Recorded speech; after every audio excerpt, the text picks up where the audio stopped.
সন্তানগুলোকে মানুষের মতো মানুষ করে তুলবে।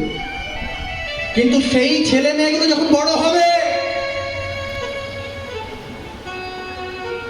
ওই 5টি ছেলের বাবা মা কিন্তু ভারী হয়ে যাবে। বড় দাদা বলবে, ভাই আমি তো অনেকদিন বাবা মাকে রাখলাম, এবার তুই নিয়ে যা।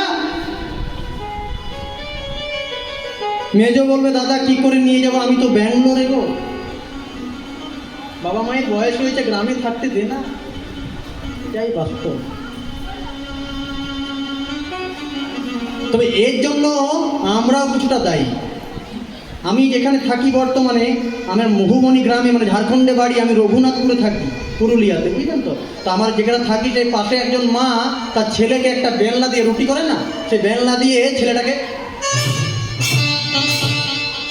মারছে।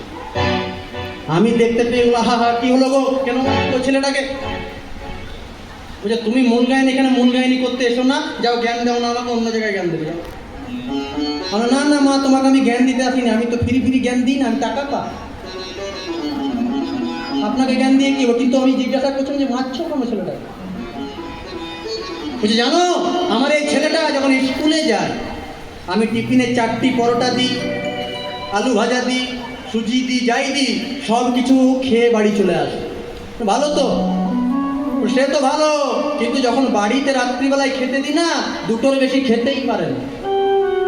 আমি জিজ্ঞাসা করলাম, হ্যাঁ রে, এই তোকে যে 4টি করে পরোটা দিয়ে টিফিনে, বেশ ভালোই তো স্কুলে খেয়ে যাস, এই বাড়িতে রাত্রিবেলায় খেতে পাচ্ছিস না? বলছে, মা ওটা কি আমি একা খাইবো, আমার কত বন্ধু বান্ধব, আমি রমেশকে দিই, সুরেশকে দিই, মহেশকে দিই। এই বলাও ভালো, বেলনা নিয়ে মায়ের চোখ এত বড় বড়। তোর বাবা যে এত কষ্ট করে রোজগার করে পরের ছেলের জন্য, তাহলে চিন্তা করুন ওইটুকু ছেলেটার মাইন্ডের মধ্যে কি ঢোকানো হচ্ছে, একা খাবি। তখন সেই ছেলেটা যদি বড় হয়, সে কি আর আপনাকে ভাত দেবে? ও তো শিখে নিয়েছে একা খেতে হয়। রামকৃষ্ণ ঠাকুরের কথা আছে, মা আপনি যদি ছেলের জন্য 11 কোটি টাকা রেখে দেন, 11 কোটি টাকা, ছেলেটাকে যদি মানুষের মতো মানুষ না করতে পারেন, এই 11 কোটি খরচা করতে 11টা দিন সময় লাগবে। কিন্তু আপনি যদি ছেলে মেয়ের জন্য কিচ্ছু না করতে পারেন, যদি মানুষের মতো মানুষ করে দিতে পারেন,